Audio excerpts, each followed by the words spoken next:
Olha a enxurrada que traz nessa edição aqui 123 do mesmo mês de julho da revista Herói Gold, cara. Já falando aqui, comentando sobre... Já comentando aqui, ó, sobre Homens de Preto, filmaço, mas o pessoal não sabia ainda que ia ser aquele filmaço, né?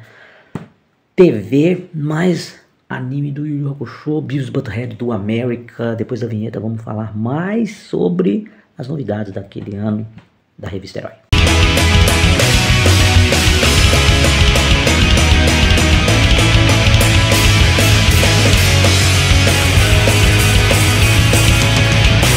Quem curte o cineminha, pipoca e refrigerantes tem um prato cheio esse mês de julho, né? Está quentíssimo. Tem tantos filmes, isso eu até cheguei a falar com vocês, né, nos vídeos atrás aí, por ser ali o verão americano. Então, gente, muita coisa sendo lançada que veio para o Brasil no mesmo ano, mas teve outras que foi só para o ano seguinte. Então aqui nós vamos falar de algumas delas, né, no caso comentando os artigos da revista Herói, tá bom? Com também as novidades de televisão, mais curiosidade aqui de Hércules, Yu Yu Hakusho e o Brad Pitt. Gente, aqui eles falando que o Brad Pitt, né, cara, ficou solteiro. E ele foi noivo da Gwyneth Paltrow. Gwyneth Paltrow, gente, é a grande atriz que fez O Amor é Cego. Ela fez Homem de Ferro, trabalhou em Vingadores e uma pancada de filme. Shakespeare Apaixonado, foi até ganhador de Oscar. E ela ganhou como melhor atriz, o que gerou um auê, né, na época. Eles eram noivos, mas depois, cara, terminaram, parece que foi uma arranca-rabo da porra, e ainda tinham um filme para trabalharem juntos naquela época, dirigido pelo pai dela, né? Eu vou até ver que filme é esse, cara, porque eu se passou assim, eu deixei desapercebido, enfim. Mas tá aqui o galã, né, cara, ídolo de milhões, e excelente ator, cara, pelo menos minha opinião. Tá. Diretamente aqui do cinema, o MTV Movie Award, mais uma vez uma edição fodástica, realmente dá de 10-0 no Oscar, acho que por toda a reverência, e foi apresentada pelo Michael Myers, né, o que faz o Austin Powers, né, e o Wayne do Quanto Mais Idiota Melhor, filmaço também pra galera nerd, geek e roqueiro igual a gente, né, cara. E aí mostrando um dos grandes ganhadores. O Jim Carrey ganhou como melhor vilão no filme do Pentelho. Melhor luta foi para Jovens Bruxas. Quem assistiu o filme tá ligado que luta é essa que acontece ali perto do final do filme, né? Se vocês ainda não assistiram, vai lá, tá, gente? E aproveitem e assistam também o remake. E aí tirem suas conclusões, que tem também o David Duchovny lá. Beleza? Pânico ganhou como melhor filme e Tom Cruise levou como melhor ator em Jerry Maguire, ali a grande virada. E a Claire Danes, de Romeo e Julieta, ganhou como melhor atriz.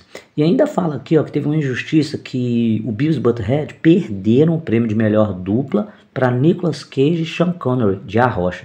Cara, na irreverência toda ali, eu preferia também Beavis e Butthead, mas que os dois lá mandaram bem demais no filme da Rocha, mandaram.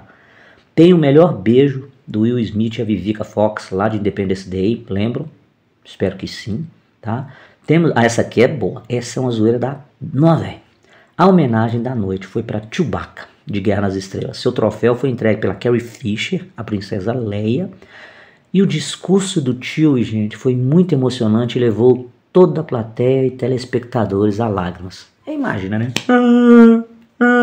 Nossa, cara.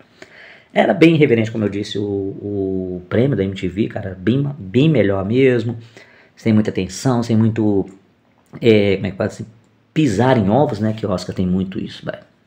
Mas vamos lá. Os mais bonitos a revista elege os perfeitos, aqui no caso a revista People, né, dentre eles aqui tem o Brad Pitt, Claire Danes, o Cuba Gooding Jr., Tom Cruise, Spice Girls, Winona Ryder, Leonardo DiCaprio, Lucy Lawless, que é a Xena, e o Jim Carrey, os mais bonitos, elegidos ali pela revista People da época. Aí aqui do lado tem a Terry, né, sendo votada como a atriz mais bonita dos Estados Unidos por uma outra pesquisa também, né, e aqui ela já estava fazendo as filmagens, né, da sua participação do filme Tomorrow Never Dies, que era o novo filme do 007. Logo acima aqui ainda... Sobre o cinema, o filme traz beldades. Anaconda foi um grande sucesso nos Estados Unidos. Cara, é difícil acreditar nisso depois que você assiste o filme. Você vê o filme assim, não dá pra você levar muito a sério, mas que é um trailer bacana, é. E ali foi a primeira vez que nós vimos eu pelo menos, Jennifer Lopez, antes de ser, sei lá, mundialmente conhecido como J.Lo, né, cantora, dançarina, atriz, ela fez outros filmes muito melhores que Anaconda, diga-se de passagem, né, mas tava lá, cara, arrebentando, viu? Mais embaixo o Spawn, todo mundo esperando o Spawn que ia estrear em 97, mas segundo não foi assim que aconteceu. A Top Tape, que representava ali a New Line Cinema, pretendeu, no caso, lançar no ano seguinte, tá? E embaixo nós temos aqui a arrecadação do primeiro final de semana de Batman e Robin nos Estados Unidos, dizendo que ela só foi superior ao primeiro filme, né, aquele de 89 do Michael Keaton. Ixi, olha pra você ver. Em vídeo, trouxe então, né, cara, o filme da Relíquia, aqui já com a imagem do monstro, e agora que a galera assistiu mais, acompanhou mais também, tem uma opinião aqui do Odair, que o filme não foi muito bom, não foi tudo aquilo que ele esperava, tanto que o filme ganhou da nota aqui, ó, da escala herói, um 4.5, e como eu falei pra vocês que ele parecia o Predador, olha aí, ó, o bichão, e ele realmente, ele custa aparecer no filme, custa, né? Aí aqui um pouco sobre o Jerry Maguire, Tom Cruise para as meninas, né, falando aqui um pouco do filme, né, ele saindo ali daquela tensão de Missão Impossível e fazendo uma comédia romântica ali, um filme bacana sobre um empresário de atletas, onde trabalha ele, o Cuba Gooding Jr. e uma Renée Zellweger, não tão famosa ali ainda, né, cara, como par romântico no filme. Mas muito bacana, viu, gente? Filme que sempre vale a pena assistir, se estiver de boa aí, ó, vale a pena.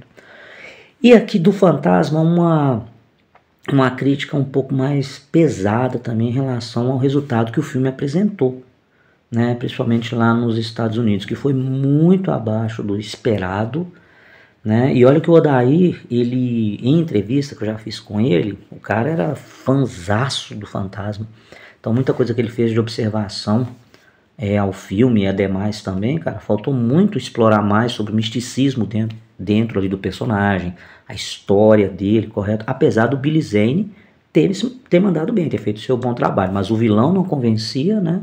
E os elementos que faltaram ali, ó, para deixar esse filme mais inesquecível ainda. Infelizmente também não teve uma boa nota. E aqui o Tom Cruise com aquela carinha dele, Tom Maguire, a grande virada. Já nos quadrinhos nós trazemos aqui o universo do Batman virando de cabeça para baixo. Aqui é uma história do Nightwing numa realidade que acontece totalmente zoeira. Ele tá casado com a Moça Maravilha, trabalha nas empresas Wayne tá casado com a Selina, né? O Dick, ele é chifrado pelo Hopper, o Ricardito ali, é isso mesmo, cara. Tem disputa de promoção na empresa contra o Jean Paul Valley. Jean Paul é o Azael, tá, pessoal? Só que depois tudo mostra nessa história do Chuck Dixon, que o Dick estava sob efeito de um gás, né, do espantalho. E o gás do medo do espantalho faz você viajar para cada realidade muito, muito foda, realmente. Tá? Vale a pena, viu? Vale a pena você ver algumas histórias assim dos personagens, né, cara, em outras situações e escritas pelos grandes, né? Porque o Chuck Dixon escreveu muita coisa bacana do Batman. Mas logo abaixo nós temos a Flashback, Marvel volta ao passado, trazendo ali, ó, um especial para toda a linha de revistas, tá, em que a editora promoveu uma volta ao passado na vida de seus personagens. E ali tem dentre eles, cara, sobre uma história da Elektra, ok? Com a aparição do Matt Murdock e é desenhado pelo Mike Deodato Jr., essa aqui, tá? Logo abaixo nós temos mais uma história do Batman Poop, Herói é só mistério, aqui contando sobre uma história do Batman ali, no caso, em The Screams of Green Dragon, né, que também é muito boa, mostrando o Batman enfrentando uma espécie de máfia chinesa, muito violenta. Um grande crossover doideira de Dark Horse e a DC, entre o Super-Homem e o Madman, que bicho, é maior viagem as histórias do Madman, só que isso aqui nós conseguimos pegar só mais pra frente, não eram aqui lançadas no Brasil.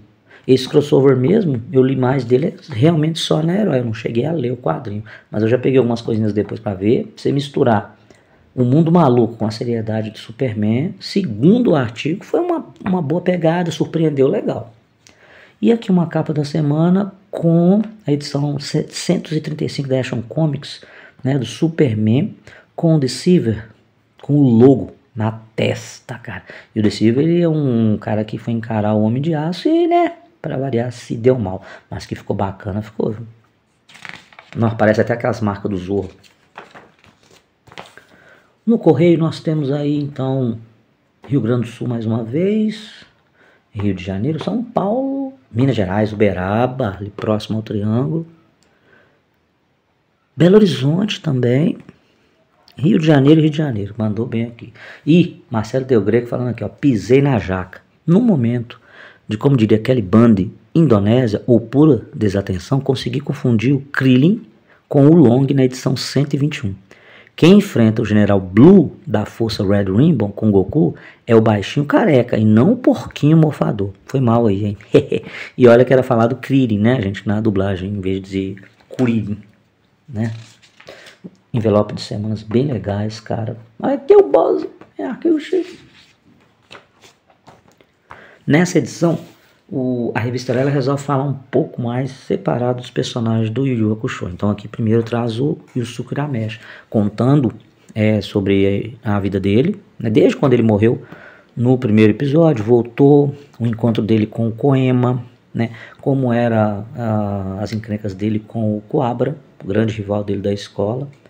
Já nessa imagem aqui pega o Yusuke lá na frente, lá na última saga de Yu Yu Hakusho.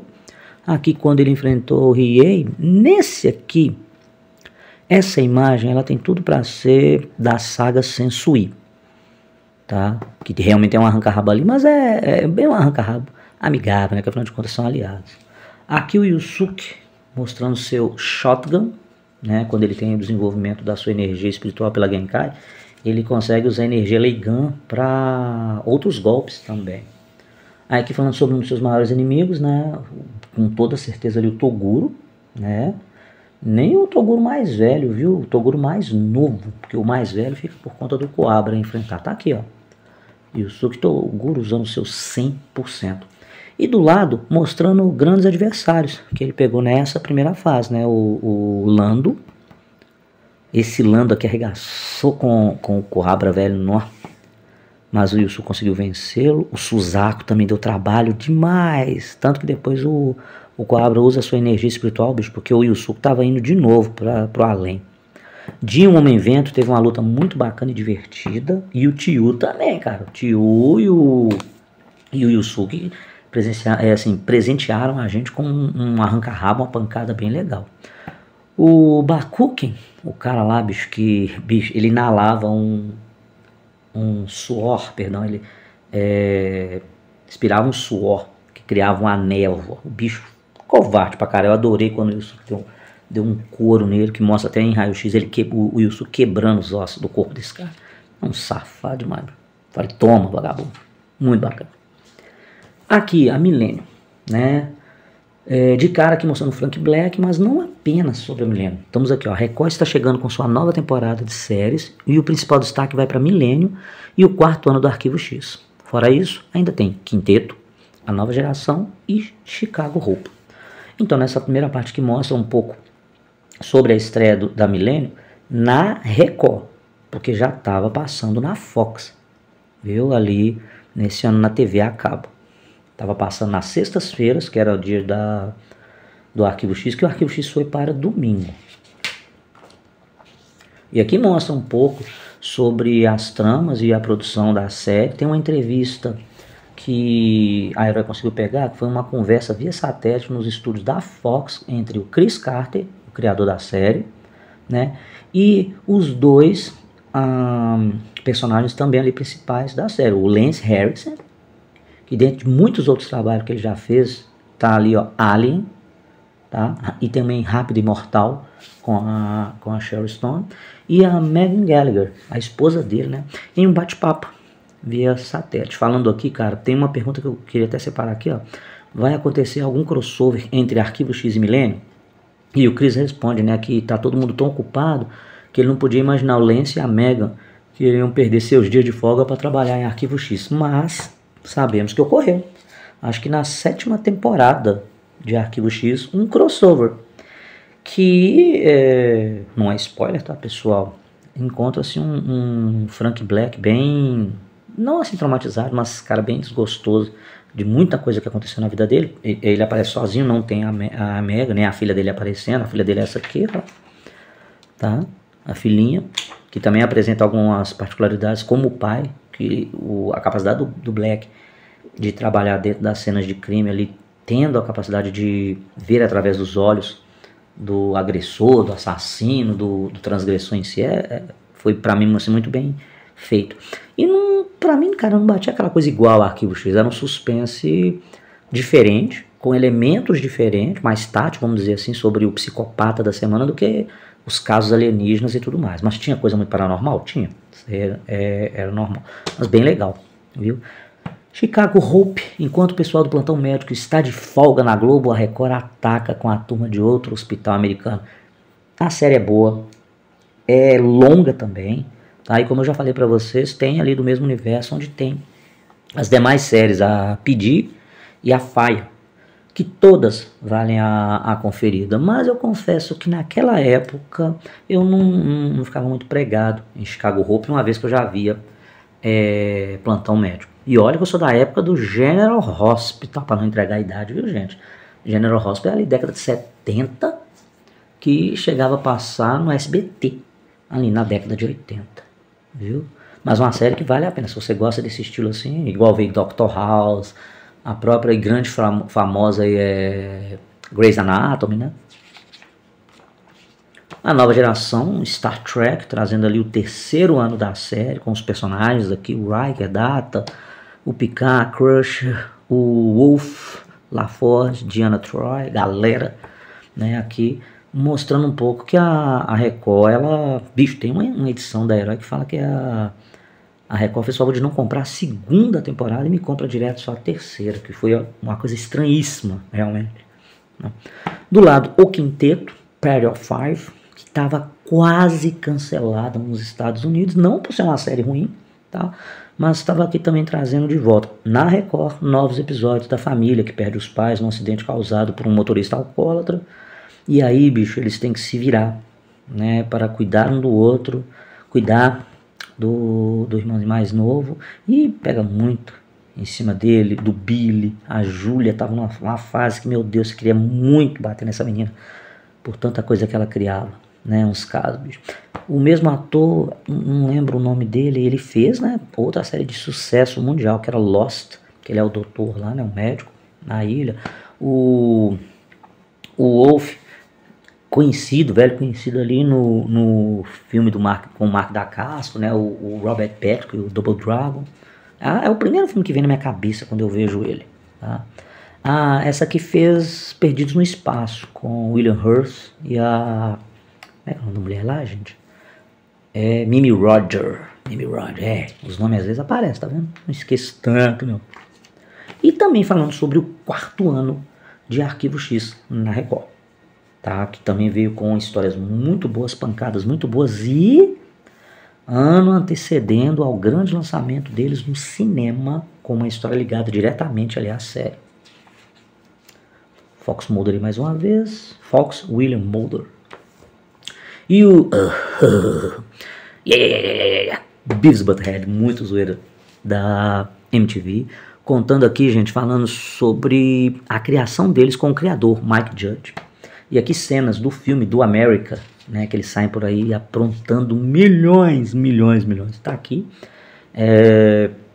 Tem uma pergunta muito interessante, o que física tem a ver com Beavis Butthead? Ele era estudante de física na época que ele criou. E tem uma passagem dizendo que ele tinha estudado tanto num belo dia, total, tudo que passava pela cabeça dele era bunda, isso mesmo. Vamos comprar, eu espero que o YouTube não me barre por causa disso, vai falar uma palavra dessa, tá de sacanagem, né?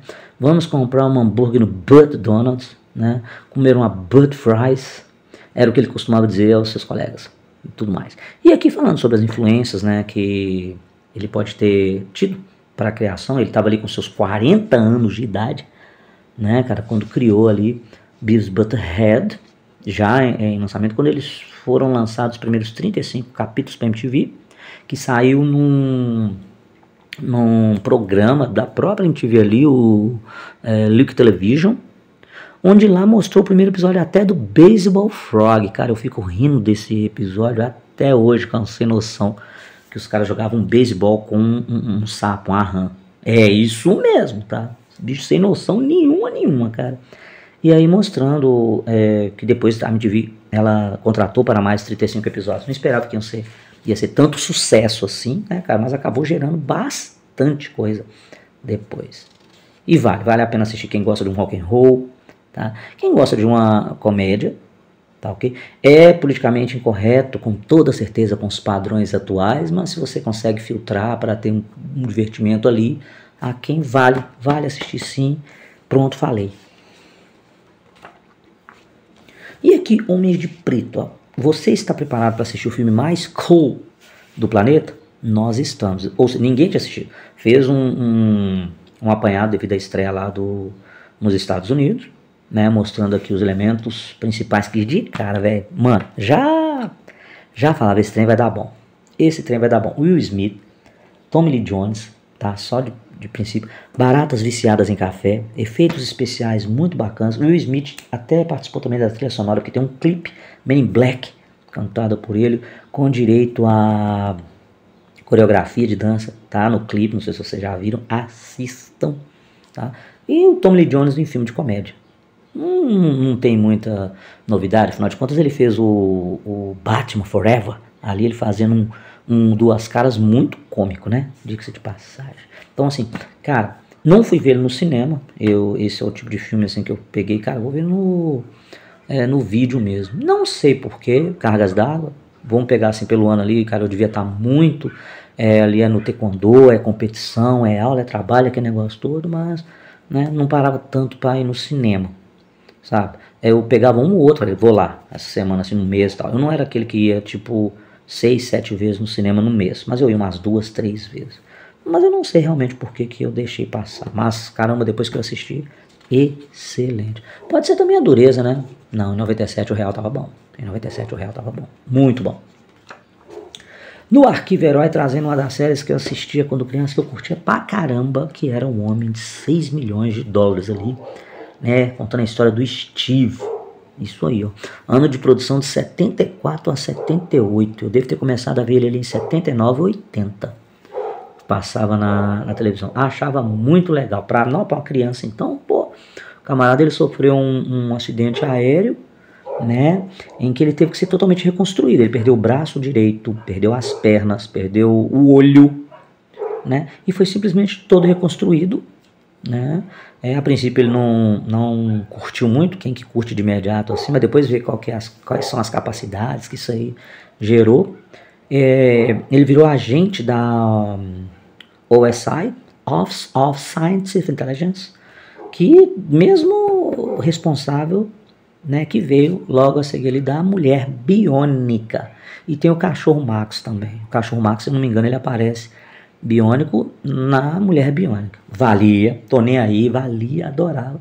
Só hoje em dia 6 milhões de dólares não ia ser tanto assim. Eu lembro que, com certeza a Herói deve falar nas próximas edições, eu não lembro assim, da Mulher Biônica, que teve até uma versão que eles fizeram dela, com aquela atriz que fez o Aventureiros do Bairro Proibido e Porcs,